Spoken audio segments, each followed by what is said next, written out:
Dropshipping is about to change forever, and most sellers have no idea it is already happening. And it does not matter whether you are doing 6 figures a month right now or you have not made your first sale yet, because the ground underneath this whole business model is moving, and it's moving fast. I run a 6-figure Google dropshipping store, and I build and operate it with AI. So I'm watching this shift from the inside, not reading about it. And here is the thing: if you see these changes early and you adapt, the next 2 years are the best opportunity this business has had in a decade. But if you keep running the old playbook, you are going to spend more every month for less return every month, and you will not understand why. So in this video, I'm breaking down 7 shifts that are reshaping dropshipping right now.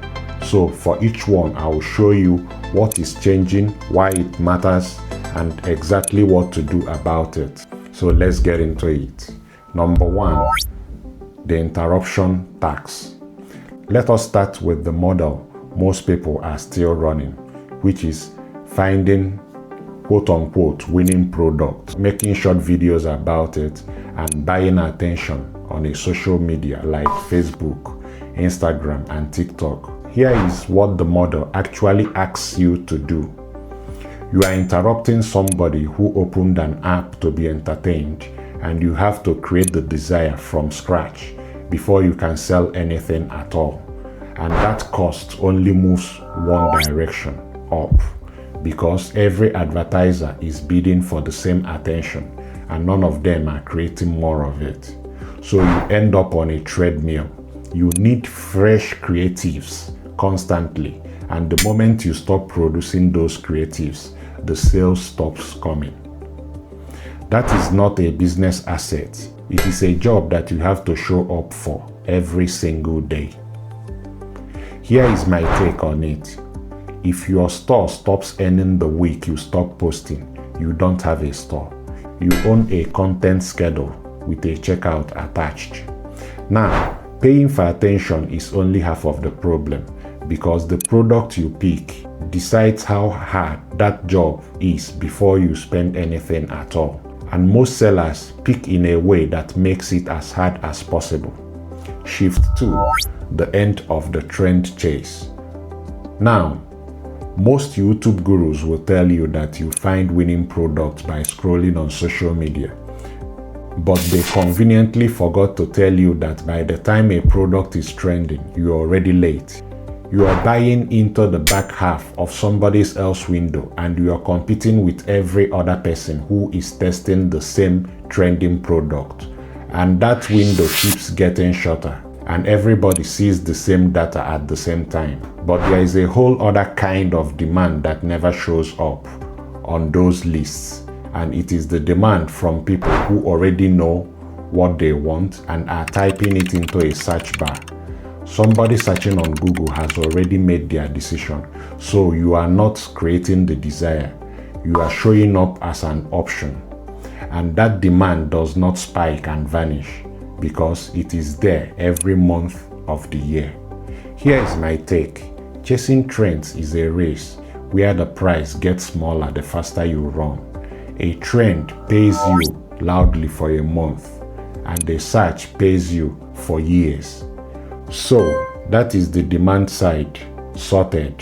But something happened on the building side, and that changed the game completely. And it is the shift almost nobody has processed yet. Shift 3. AI erased the build advantage. Not long ago, getting a decent store online was genuinely hard, and that difficulty was doing something useful for you, because it kept most people out of the game. The barrier is gone.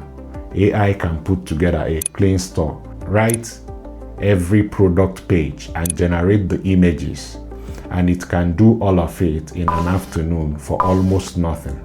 Now, most people hear that and think it's purely good news, and I understand why, because it removed the exact thing that used to stop them. Because it is easy for you, it is equally easy for everyone else, And that means the finished store is no longer worth anything on its own. So the real question changes. It stops being, can you build a store? And it becomes, why should anyone pick yours? And that is a much harder question that AI cannot answer for you. My take, AI did not give you an advantage. It removed everybody's advantage. And the people who understand that are already competing on something else. Because there is a gate in front of all of this, and most new stores never get through it. Shift 4, the trust gate. Here is what changed on the platform, and it is the direct consequence of Shift 3. When it took real effort to build a store, the effort itself was a filter. Now that anyone can generate one in an afternoon, platforms are flooded with stores that look beautiful but are not real businesses. So the platforms had to become the filter instead. And that means before you sell, your store is checked, and it is checked against things most sellers never think about.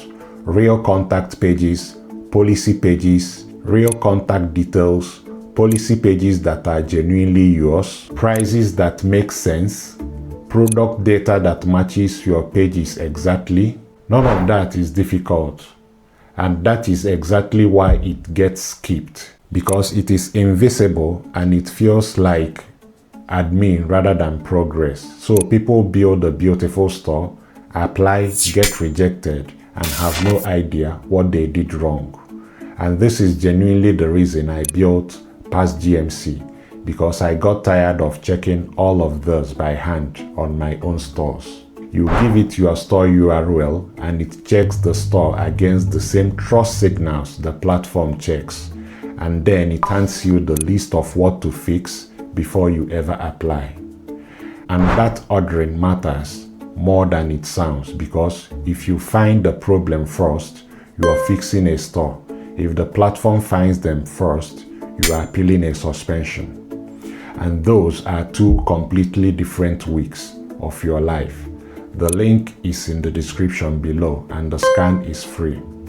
So that is the gate.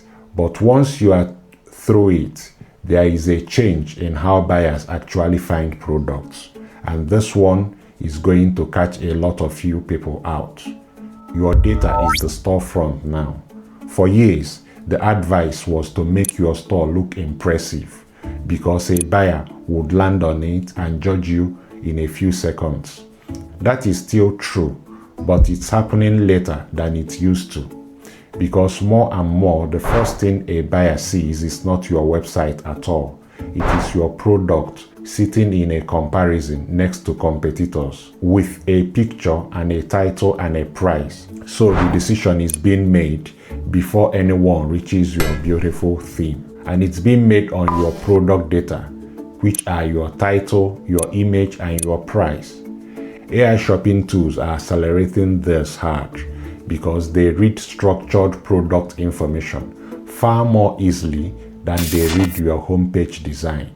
So the store that is easiest to understand is the store that gets suggested to buyers. My take, sellers spend days on a theme and 20 minutes on their product data, but the reverse should be the case now. Your product data is more important than your beautiful Shopify theme. Now everything so far has been about what changed outside your business. Shift 6, from doing the work to directing it. Here is the part I care most about, because it is how I actually run my store. The old model was that the founder does everything. You write the product pages, you answer the emails, you process the orders, you fix the feed, and every single one of those tasks needs your hands and your hours. And that model is a hard ceiling, and the ceiling is your time. What's changed is that most of those jobs are now genuinely delegatable, not to a staff, but to AI that runs the repetitive parts of the operation. Support replies, order handling, product data and upkeep, And that shifts your role completely because you stop being the person doing the tasks and you become the person deciding what should happen. These days, I use Claude Cowork to do my customer support, improve my product feed data, and analyze my Google Ads. My take: the next generation of stores will not be run by people with bigger teams. They will be run by people with better systems, and most of those systems will not be human.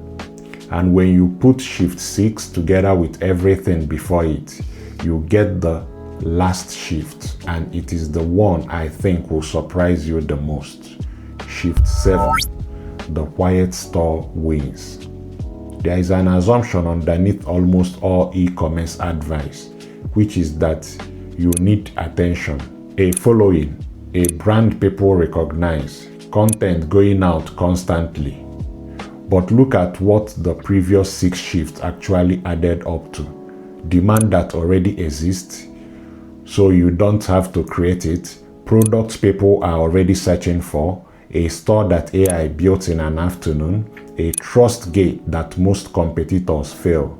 Product data doing your selling. Operations that run without you. None of that requires an audience.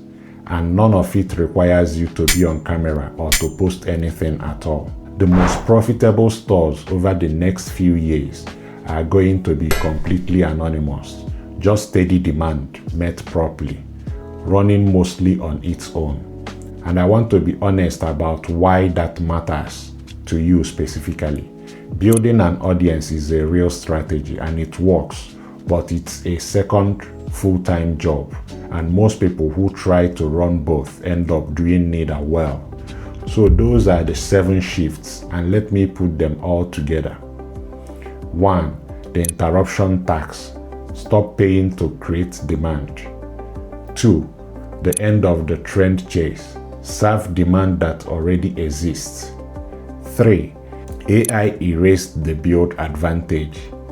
The store is no longer the moat anymore. Number 4. Trust gate.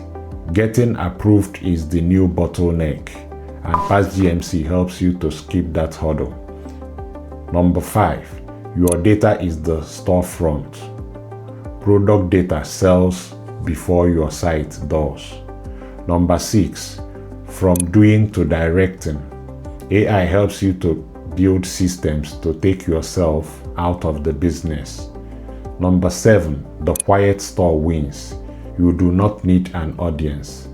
7 shifts and 1 message underneath all of them. The old playbook is finished, and honestly, it was finished before most people noticed.